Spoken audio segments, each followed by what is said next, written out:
భారత ప్రభుత్వం విప్లవాత్మకమైన నిర్ణయం అయితే తీసుకుంది. పీఎం రాహత్ అని చెప్పేసి ఒక పథకం అయితే ప్రారంభించిందండి. ఈ యొక్క పథకం ద్వారా ప్రమాదం జరిగిన వెంటనే, అంటే రోడ్ యాక్సిడెంట్ జరిగిన వెంటనే 112 అనే నెంబర్‌కి కాల్ చేయగానే అక్కడి నుంచి ఆ రోగికి సంబంధించిన పూర్తి బాధ్యత అనేది గవర్నమెంట్ తీసుకుంటుందండి.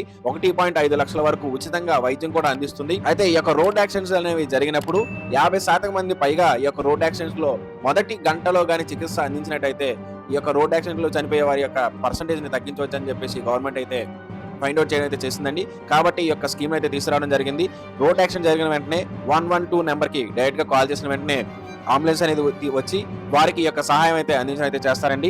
ఆ టైంలో వారికి చేసే చికిత్స కానివ్వండి, లేదా 1.5 లక్షల వరకు చికిత్సకు సంబంధించిన పూర్తి ఉచితం అనేది జరుగుతుందండి. ఎటువంటి నగదు అనేది తీసుకోవడం అనేది చేయరు.